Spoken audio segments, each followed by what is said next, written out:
Walters Sports Bar is available for private events. Visit waltersdc.com/private events for more information.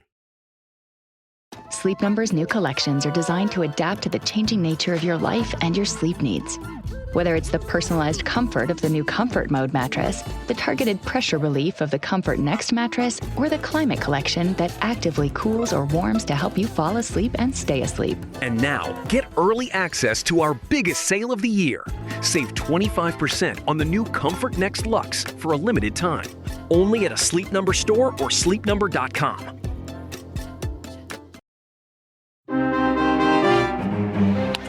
Pitch swung on, a line drive into center field, a base hit. Rounding third is Marsh. He's coming home. Jacob Young up with it. Well, throwing to second base. Real Muto's 2 for 2. That's RBI number 38 for him on a single to center field. The Phillies have scored twice here in the bottom of the third inning. They now lead by the score of 5-1. He's slightly bent in the pitch. 3-1 driven to the air to right center field. It's in well. Crawford going back, way back, and it is gone. Goodbye. A home run for his first major league hit for Andrew Pinckney. Bang, zoom goes Pinckney sprinting around the bases. He had to remember to point to the bullpen, and he did it around second on his way to the third and pointed to the dugout, and he's flying toward the dugout, excited, and his family, they're all on their feet. What a moment for Andrew Pinckney. His first hit in the big leagues is a home run off one of the best in the business, Christopher Sanchez. And the Nationals trail now 6-2. So 3 balls, 2 strikes. Base is empty, 2 down. 7-3 Phillies. The line, the kick, and the pitch. Swinging a fly ball straight away center. Justin Crawford in a step waiting. He's there. He makes the catch, and the Phillies win it 7-3. The Nationals finish the road trip 1-7. The Phillies win 3 of the 4 games here in this series. And welcome to Nats Chat. I'm Al Galdi, host of the Al Galdi podcast. I'm joined by Washington Nationals insider Mark Zuckerman of NatsJournal.com. He is at Citizens Bank Park in Philadelphia, where a hideous road trip for the Washington Nationals has ended. A 1-7 road trip, a 7-3 loss at the Philadelphia Phillies on Thursday evening to lose 3 out of 4 games in the series. So this off the Nats getting swept in a 4-game series at the National League East leading Atlanta Braves July 30th through August 2nd.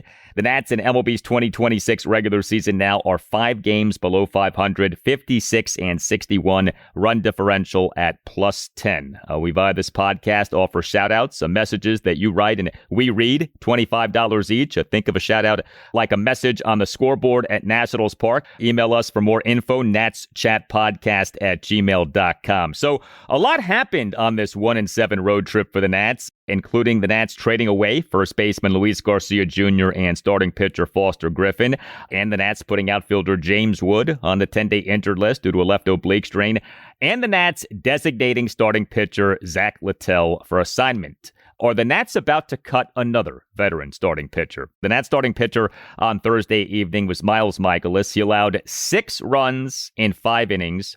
He gave up a whopping 12 hits, including 7 doubles. Yes, 7 doubles, all of which came over the first 3 innings. And this happened on the day on which Miles Mikolas reached 10 years of MLB service time. But Mark, that was surreal, man. The extent to which Miles Mikolas gave up doubles over the first 3 innings of this game. Yeah, you would have thought with this lineup he was facing that it would have been more about balls going over the fence. Instead, it was just a bunch of them going off the fence for 2 bases. And, I mean, they just were on everything. They didn't elevate it, I guess, enough, but they hit everything hard. And you could tell from the first inning what kind of night it was going to be for him. Now, he made it through 5 innings, and that's kind of become the standard where they'll just let these guys get to their 90 pitches, hope they keep the game somewhat close, and then pull them. And, you know, we can get into what's going to happen now or next with Miles Mikolas. I'm sure I wasn't the only one contemplating this as this game took place and as things played out. But I do think there are some other factors that we can get into here why it may not quite be over yet for him. Not saying it couldn't happen, but I think there are some other things to consider that may potentially delay it. Either way, I do think he probably knows at this point that he's on borrowed time with the Nats.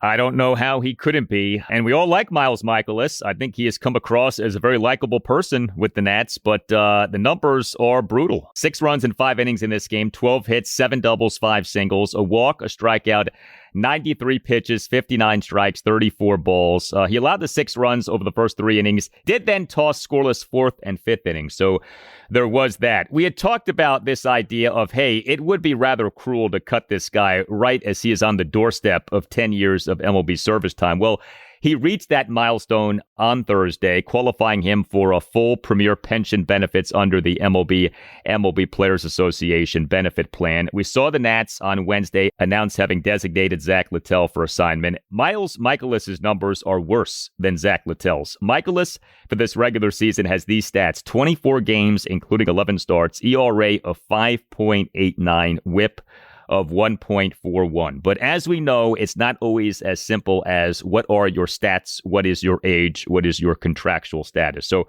how do you view this idea of whether the Nats are about to cut ties with Miles Mikolas?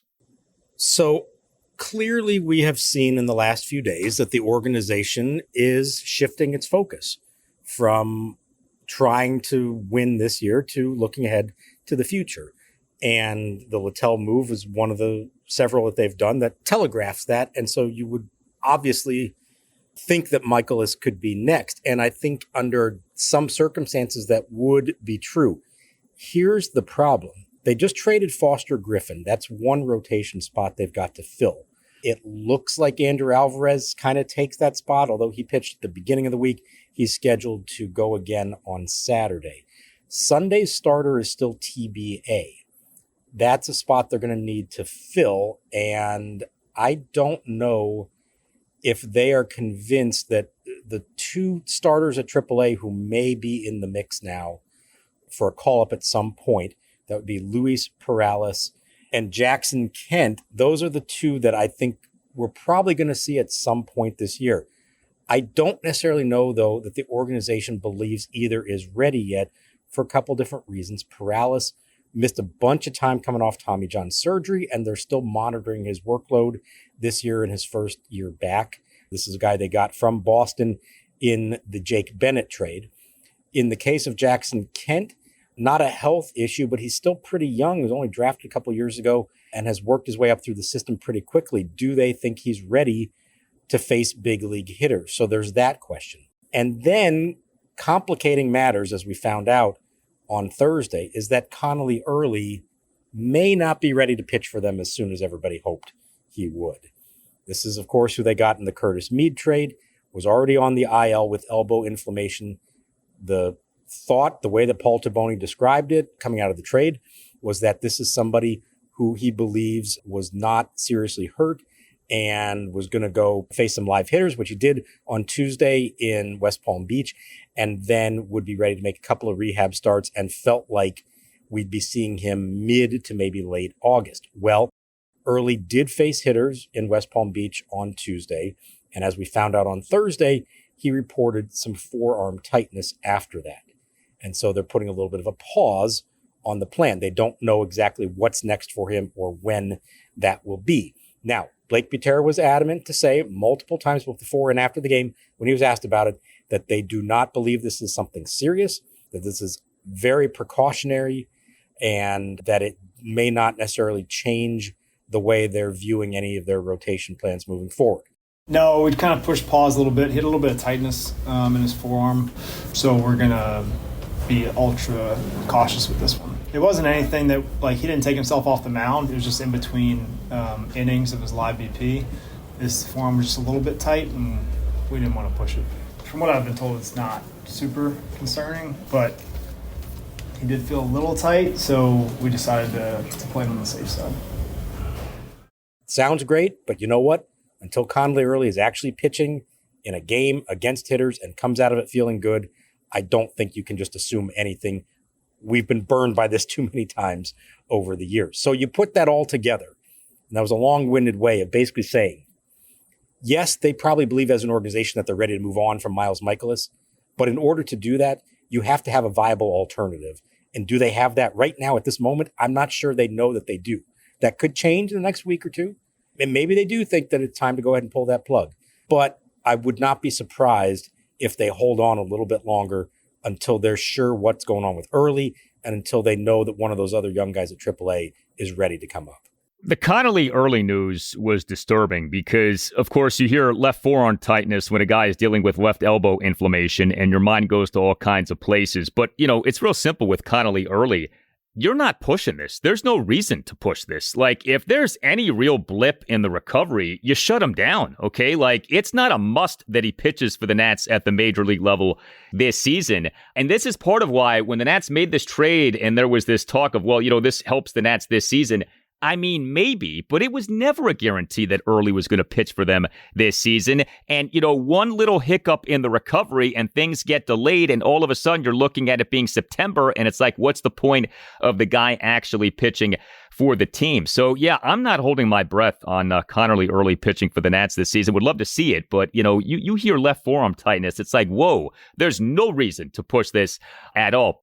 It's funny. Usually when a team that has a losing record and is in a rebuilding mode of some sort starts cutting ties with veteran players, you say, well, they're taking a step back in order to take a step forward. The truth of the matter is the Nats, in cutting Zack Littell and eventually we think cutting Miles Mikolas, are getting better. These guys have been really bad. Like, this isn't about, oh, you're tapping out on the season. You could argue that this is in an effort to win more, to be better, because these guys have been so bad, especially Mikolas. And again, I say this with Mikolas having been, I think, a very likable person for the Nats this season. So I have no animosity towards Miles Mikolas, but the numbers are really bad. His outings are borderline non-competitive. You feel like every time he pitches, he's giving up at minimum 4, 5, 6 runs. And, it's just like enough's enough. We have come to know bad starting pitching in doing this podcast and talking about this team, whether we're talking about Patrick Corbin or Trevor Williams or whoever else. I'm anxious to see Miles Mikolas' final stats for the 2026 regular season, because this could go down as the worst season for a Nats starting pitcher since you and I started doing this podcast. And boy, is that saying something. But at the end of the day, his numbers actually could be the worst when you look at exactly how poor his performance has been. You're not wrong about any of that. And I think the reason that it may end up that way is that unlike some of those others, the innings for him are probably a little depressed because of the openers, often the quick hook for him. Maybe he'd face a lineup once or once and a half before they would then go to the bullpen. So you're right, that may make the numbers look even worse. And that's a scary thought to think that he might be the worst that we've seen in the last 6 years. Because as you said, we have seen some bad pitching here. You're 100% right on all of this. And what he's done on the field does not merit a further look in any way. But there's two parts always to these equations. If you're going to make that move, you have to have somebody else to replace him. This isn't a money decision. He's only making $2.25 million. They just ate essentially $7 million on Littell. So it's not about that. It's about, do they have the arms to get through the rest of the season without hurting anybody's long-term chances? Yes, you do not need to rush Connelly Early, of course, but you also should not be rushing, prospects at AAA if they're not ready yet. Now, I will say this.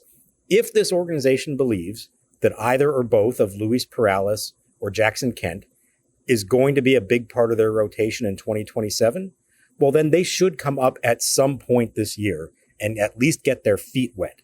You don't want these guys debuting next year, especially if you have any visions of trying to win games. So I would love for the organization to believe that one or both are ready, and I'd love to see them in action at some point here and see how they do. And I think there's a decent chance that that will happen.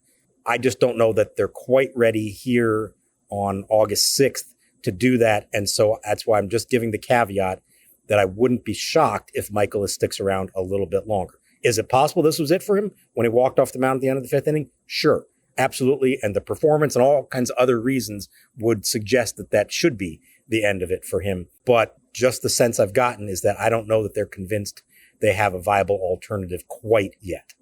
It's really too bad that Travis Sikora and Harleen Susana came into this season coming off injury, because you think about what could be if those guys had been healthy and were potential options for the Nats at some point this season. I'm almost afraid to bring up the name I'm about to bring up, but Josiah Gray, I mean, I guess like this is just a lost season for him. Like there's no chance of him doing anything. And what we all kind of feared might be the case ends up being the case. He's a total non-factor for essentially a third consecutive season for this team. I know that he did recently start throwing off a mound again. That's a good sign, but that's just one step of several you have to go through. And I have not heard anything recently about him progressing enough to think that he's, ready to face hitters or pitch in a game. One other name, and we haven't talked about him in a while, but I did hear that DJ Herz is ready for rehab assignment after having had his rehab shut down there for a little while. Again, that's just one step, and he's got to prove a lot more.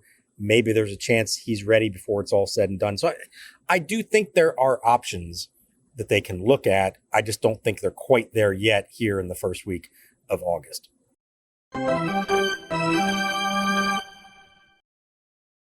Hi, Ryan Reynolds here for Mint Mobile. Are you looking for a beach read this summer? May I suggest your big wireless bill? It's got suspense, mystery, a slightly flat, emotional arc, and a shocking twist where you realize you've been overpaying the entire time. Fortunately, though, Mint's story is better. Every plan, $15 a month, even unlimited. That's it. Happy ending, zero tears. Give it a try at mintmobile.com/switch. Upfront payment of $45 for 3 months, $90 for 6 months, or $180 for 12-month plan required. $15 per month equivalent. Taxes and fees extra. Initial plan term only. Greater than 50 gigabytes may slow when network is busy. See terms. Sleep Number's new collections are designed to adapt to the changing nature of your life and your sleep needs. Whether it's the personalized comfort of the new Comfort Mode mattress, the targeted pressure relief of the Comfort Next mattress, or the climate collection that actively cools or warms to help you fall asleep and stay asleep. And now, get early access to our biggest sale of the year. Save 25% on the new Comfort Next Luxe for a limited time. Only at a Sleep Number store or sleepnumber.com.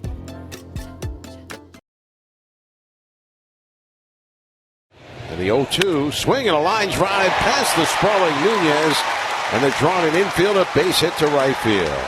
So Kyle Schwarber has his second hit of the night and his 64th run batted into the season. And the Phillies get one back here in the bottom of the sixth inning. It is now Philadelphia 7 and Washington 3. The Nats relief pitching in this game on Thursday evening. Two Nats relievers combined to allow 1 run in 3 innings. Max Kranick, 1 run, 2 innings. Trevor Williams, another good outing, a scoreless and hitless bottom of the 8th, 2 swinging strikeouts. Trevor Williams, since coming off the 60-day injured list, 4 games, 6 scoreless innings, 9 strikeouts, mostly low leverage spots, but he is doing well. We talked about Brad Lord maybe being an option to start some games down the stretch. You didn't seem to think that that's the case, and it doesn't seem to be the case. I'll just ask this. I don't think the answer is yes, but do you think Trevor Williams is at all a contender to start any games down the stretch here? I wouldn't think so. And if you do that, you're essentially just putting another Miles Mikolas or Zack Littell out there. Now, he has pitched better, so maybe. But I've just got to think that if you're going to make these moves, it's because you want to see some younger guys out there, as opposed to somebody who is going to be a free agent at the end of the year and obviously does not fit into their long-term plans at all. He's done a nice job filling out some innings here for them at the end of games. Good for him that he's healthy. I mean, we didn't know if he'd ever pitch for them again, and he has come back and he's had some success in very low leverage spots. Good for him. I don't think that necessarily suggests that he's going to get a chance to start or that there's a whole lot of reason to do that, barring something else happening. But I don't think at the moment there's harm in keeping him in the bullpen again until you have more viable options. And that one could happen too before it's all said and done. There are some young relievers that they got in the trades, some other guys coming back that, maybe before we get to September, they do have 8 younger options to use out of the bullpen. And, Trevor Williams doesn't fit into that either. No, he does not. The Nats offense, a big-time reason for the struggles recently. Of course, a big part of that is James Wood being on the 10-day injured list and the Nats having traded away Curtis Mead and Luis Garcia Jr. The Nats on Thursday evening, just 3 runs, just 2 for 9 with runners in scoring position, 12 strikeouts, 8 hits, which were a home run, a triple, a double, and 5 singles. The Nats did draw 3 walks. So we're facing a very good starting pitcher in the Phillies, Christopher Sanchez. He's having a tremendous season. Now, he allowed 2 runs in 5 innings with 6 strikeouts, but did give up 6 hits, did issue 2 walks and a hit by pitch. The Nats, I thought, did a nice job of driving up the pitch count, got it to 98 to where he lasted for just 5 innings. How'd you think the Nats handled facing Christopher Sanchez? Better than expected. I know they only scored 2 runs, but I did feel like the quality of at-bats was pretty good. As you said, they drove the pitch count. They worked him. They had guys in scoring position. You had Harry Ford doubling. You had Jacob Young RBI single and a walk, a triple later, although that was off the bullpen. You had Andrew Pinckney, who I'm sure we're going to get to, hitting his first homer. There were a couple of moments that they had a shot to maybe do something bigger. And as we've seen too often on this whole road trip, just fell flat with runners in scoring position. You had Andres Chaparro grounding into a double play in the third. You had Chaparro also striking out in the sixth. You had Dylan Cruz striking out 4 times in the game, 3 times earlier on, and chasing a lot out of the zone. You had Brady House chasing as well. So there were some chances to finish the job against Sanchez, and they couldn't do that. But given who he is and given the lineup they were fielding, I thought that was actually a pretty good effort on their part. You hope 1 or 2 more hits at the right moments, and they could have actually done it to him. But all things considered, I thought it was a fairly decent effort from them offensively. Yeah, the bottom portion of the Nats lineup was the portion of the lineup that came through. The Nats numbers 1 through 4 batters, Dylan Cruz, Andres Chaparro, Brady House, and C.J. Abrams went a combined 2 for 16 with 2 singles and a walk. But the Nats got good production from the likes of Jacob Young, Keibert Ruiz, and yes, Andrew Pinckney, who in just his second career MLB regular season game homered and off Christopher Sanchez. He was the Nats starting left fielder and number 6 batter, went 1 for 2 with a solo homer, was credited with an outfield assist too, but Pinckney in the Nats 1-run fourth, a 2-out opposite field solo homer to right center field off Sanchez to cut the Nats deficit to 6-2. The homer, his first career MLB regular season hit. The Nats on Tuesday evening announced having selected the contract of Pinckney from AAA Rochester. That was the corresponding roster move to putting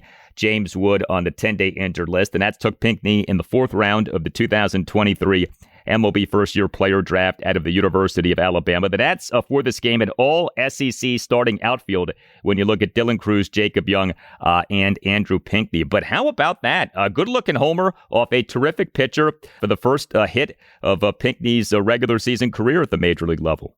He is an athlete, as hopefully everybody can now see if you hadn't seen him in spring training or in the minor leagues. He's a physical presence. He runs well. He's got great tools all around. Hit for power in the minor leagues, runs well, plays good defense. There's a lot about him that should get you excited. Now, he's got to do it consistently. And as we know, he's kind of blocked here, at least when everybody is healthy. Hopefully he gets a chance now against lefties. We saw him, get the first 2 at-bats against Sanchez and then get swapped out for Daylen Lile later in the game when the Phillies brought in the right-handed relievers. I don't know if we'll see him a lot against right-handers, but you saw power to the opposite field off a very good pitcher, as we said. Now, the key there, he got himself into a good count. 3-1, was able to sit on a fastball and drove it to the opposite field. But that was a good sign of his abilities. You also saw in the field, made a really nice play on a ball in the corner and then started the 7-6-2 relay to throw out a runner at the plate. Defense is a big calling card for him. This is somebody who can play center field and has a lot in the minor leagues. So I'm not sure how much we're going to see of him or what the future exactly holds for him, but he's getting an opportunity that he probably was wondering if it would ever come, given the depth of the outfield in this organization. But with James Wood on the IL now, he's here at least for a little bit, and hopefully we'll get more opportunities to do what he showed everybody on Thursday. Keibert Ruiz, he is a Nats starting catcher and number 9 batter, 2 for 3 with an RBI single, another single, and a walk. Jacob Young, he is the Nats starting center fielder and number 7 batter, 2 for 2 with a triple, an RBI single, and a hit by pitch. Do you know that Jacob Young's OPS now is higher than Daylen Lile's? Young's is at 707, Lile's is at 705. We have seen so many Nats players produce above what those players had produced in previous seasons this season, right? We have seen significant improvement from so many different guys, including Jacob Young. I feel like Daylen Lile is one of the few guys who you look at and you say, boy, he doesn't seem to have really progressed this season, certainly in the way that so many other Nats players progressed, right? Whether you're talking about C.J. Abrams or Luis Garcia Jr. or Keibert Ruiz or Jacob Young, on and on we can go. It's been a frustrating season, I feel like, for Daylen Lile, and I think it says a lot that here we are in August and Jacob Young's OPS is higher than Daylen Lile's. I don't think most people anticipated that. No, that snuck up on me. I didn't even realize that Young had caught him like that because he had that great stretch where he was all of a sudden hitting for power earlier in the season, and then he had really cooled off since then. So I guess he's starting to get it back together, and maybe Lile is falling off a little bit. As far as Lile is concerned, look, he set the bar awfully high last year with what he did in August and September, and so maybe it was too much to believe that he could do that again. But he really has not come close, other than just a few little spurts here or there. The Cincinnati series, he had a good game in Atlanta earlier on the road trip, but it just has not been there consistently for him. And you're seeing him chase out of the zone a lot. I think he is a guy who gets down on himself. I think he's very serious about the way he plays baseball, and as much fun as he had last year, I haven't seen that same sparkle in his eye this year, as he has struggled at times. You hope he can get something going here the rest of the way, because it's kind of just been a given that he is one of the three starting outfielders, not just in the short term, but in the long term. But at some point, he is going to have to do more than what he's shown. He hasn't been bad, but he certainly has not been good, or at least not good enough of the time. And I think there probably should be a little bit of pressure on him to ramp it up a little bit here. Let's see that energy that he brought, the line drive contact that he was making last year, and then his ability to make things happen once he gets going around the bases. Again, we've seen it in a couple of spurts here and there, but really not consistently this year. And I'm sure he is frustrated by that more than anybody else. Yeah, I've wondered, okay, if you are the president of baseball ops for the Washington Nationals, Paul Taboni, and you have to put together a power rankings for outfielders in the organization. You have James Wood as the king in the number one spot. And then what would be the rest of, say, the top five? Like when you look at Dylan Cruz and Daylen Lile and Jacob Young and Andrew Pinckney, let's say, okay, those are the guys at the major league level right now. Like in what order would Paul Taboni put those guys? And I think that's a tough question to answer. The Nats also, of course, have some notable outfield prospects, principal among them, Gavin Feen, but he's not exactly, major league ready just yet. But like when you look at Cruz and Young and Lile and, now Pinckney, disregarding where they were drafted and what they were supposed to be, I'm just talking right now as you view them and moving forward into 2027, what's the hierarchy there? What's the proper order for those guys? Not an easy question to answer. No, it's a fascinating question. And I would just say, if we're going to look at it based on who's getting the playing time and, say, prominent spots in the lineup, that kind of thing, Dylan Cruz is number 2 behind James Wood. He basically plays every day, and he's been hitting pretty high in the order, despite not always having the production to match it. Lile has played a lot, but not always. He wasn't in the lineup on Thursday against the lefty, but I'd put him 3rd. And I would say that Young then follows with Pinckney behind him. Now, that's not me saying who I think it should be or who has maybe played the best out of them all, but just in terms of how the organization seems to view them. Since Dylan Cruz was called up in mid-May, he's essentially been an everyday player for them, and they've had him in some pretty prominent spots in the lineup, which suggests to me that they are at least believing that they want to see as much of him as they can and give him as much opportunity as possible to live up to what he's supposed to be. Has he? No, he has not. But I think he right now seems to be getting more rope than just about anybody else. If your business runs on 5 different apps, 12 browser tabs, and 1 spreadsheet that everyone's afraid to touch, it's probably time for Odoo. Odoo is an all-in-one business management software that connects every part of your business into one powerful, easy-to-use platform. So instead of wasting time switching between disconnected systems, your entire business works together in real time. Your team moves faster, your data stays accurate, and you can actually focus on growing your business. Let one unified system run your entire business. From the first opportunity to the final payment, everything works together in one place. Whether you're a small business or managing a large operation, Odoo gives you one flexible platform built to grow with you. Learn more at odoo.com. That's ODOO.com. Sleep Number's new collections are designed to adapt to the changing nature of your life and your sleep needs. Whether it's the personalized comfort of the new Comfort Mode mattress, the targeted pressure relief of the Comfort Next mattress, or the Climate Collection that actively cools or warms to help you fall asleep and stay asleep. And now, get early access to our biggest sale of the year. Save 25% on the new Comfort Next Luxe for a limited time. Only at a Sleep Number store or sleepnumber.com. There goes the runner. Pitch is swung on and hammered down the left field line toward the corner. It's way back there and bangs off the wall. Pinckney grabs it. Crawford rounding third, coming home. Abrams will try to gun him down. The relay throw. The tag by Ruiz. He's out at the plate. Andrew Pinckney has his first outfield assist in his first big league game in the outfield. He threw a strike to Abrams. Abrams a one-hop strike to Ruiz. And Crawford is dead to rights at the plate. And the Nationals cut off a second runner at home plate in the first 2 innings.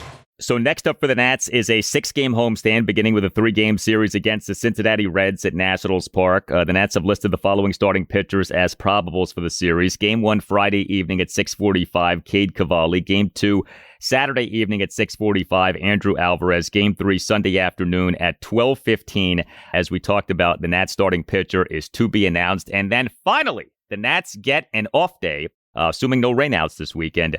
Monday, August 10th, that is set to be the Nats' first off day since all the way back on Thursday, July 23rd.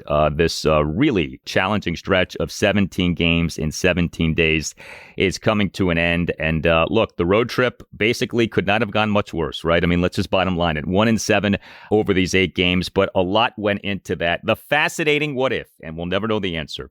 If the Nats had not traded away Curtis Mead and Luis Garcia Jr. and Foster Griffin, if James Wood had not gotten injured, what would we be talking about in terms of the record on this road trip? Would the Nats still have gotten beaten up by the Braves and Phillies? Or would the Nats have held their own, if not done well? And would we be talking about a much different scenario right now in terms of the Nats record, in terms of the team regarding where it stands in the National League wildcard standings? We'll never know. Obviously, the organization made its decisions based on what was happening in the moment. I'll flip it this way, though. What if they had kept all those guys and still had a really bad road trip? Then what? Where would they be? Out of the race and having not traded away their best trade chips. Now, maybe you could say, hey, that's still worth it. Certainly in the cases of Mead and Garcia, because they would have been back next year. And in Mead's case, for several years to come. In Griffin's case, you'd be hanging on to him now for the rest of the year and hoping to re-sign him. By the way, do you see how Griffin did in his Cleveland debut? Not so good. 5 runs in 4 innings. Now, he was facing the Mets, a team that he's seen already. And I think we were talking going to the trade deadline that if I was an American League team, I'd be very interested in him because he hasn't faced the other American League teams. Little did I know that the first opponent he'd face as a member of the Guardians would actually be the New York Mets. Hopefully for his sake and for Cleveland's sake, he does better the next time out. But I did notice that was kind of interesting that would be a difficult debut for him. Again, yeah, we'll never know. But had they hung on to them and this week did not go well, I think they'd be even in a worse spot right now. By the way, Foster Griffin, technically a rookie, was pitching in the National League, now is pitching in the American League. You are a card-carrying member of the Baseball Writers Association of America. Can you explain to people what this means for Griffin in terms of which league he is eligible for Rookie of the Year now? Because this gets a little complicated. So my understanding of this would be that he could be eligible in either league because he will have pitched in both leagues as a rookie, but you are only supposed to consider their stats in one league or the other. So if you're voting for National League Rookie of the Year, you're only supposed to consider his stats in the National League. If you're voting for American League Rookie of the Year, you only consider his stats in the American League. Bottom line, he's probably not going to win it now because you won't have enough volume. And, it was going to be kind of borderline whether he was the best rookie or not. Anyways, even if he had stuck it out here all year long. Unfortunate, although anytime the idea of him being a rookie came up, he kind of winced. Like, I don't think he liked being considered that. I don't think he really considered himself a rookie at age 30, but it was, by definition, he was a rookie. He still is a rookie. But yeah, think back. We haven't had it often in terms of like the voting, but like, remember the great Willie McGee winning the batting title after being traded? If your stats still, even to this day, only count in one league or the other, they don't combine them if you move from the National League to the American League. But if you have enough like plate appearances to still qualify, you can win the league's batting title even if you're no longer in the league. And I think that's what happened with Willie McGee many years ago. So this almost never happens with a rookie, right? Because if you're a great rookie, you're not getting traded. The Foster Griffin thing is so unique. The one scenario I do remember, though, is Rick Sutcliffe winning the 1984 National League Cy Young Award in a season in which he got traded. He played for both the Chicago Cubs and, interestingly enough, Cleveland, the Cleveland Indians in that season. But it is kind of a cool deal where, like, you become eligible for a major award in both leagues. I mean, not the kind of thing we're used to seeing. But like you said, probably not going to have Foster Griffin winning Rookie of the Year in either league at this point. You tell us what you think. Hit us up on X at Nats_chat. You can find us on Blue Sky at Nats Chat Podcast. You can email us natschatpodcast@gmail.com. All Nationals radio highlights on Nats Chat are courtesy of 106.7 The Fan. For Mark Zuckerman, I'm Al Galdi. Thank you for listening, and we'll talk to you next time on the Nats Chat Podcast.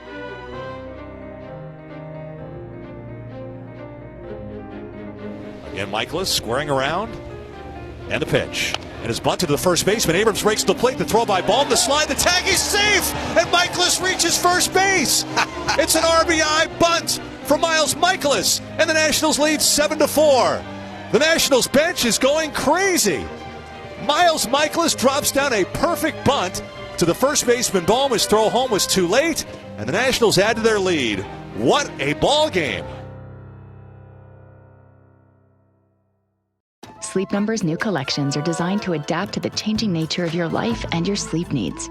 Whether it's the personalized comfort of the new Comfort Mode mattress, the targeted pressure relief of the Comfort Next mattress, or the climate collection that actively cools or warms to help you fall asleep and stay asleep. And now, get early access to our biggest sale of the year. Save 25% on the new Comfort Next Luxe for a limited time. Only at a Sleep Number store or sleepnumber.com.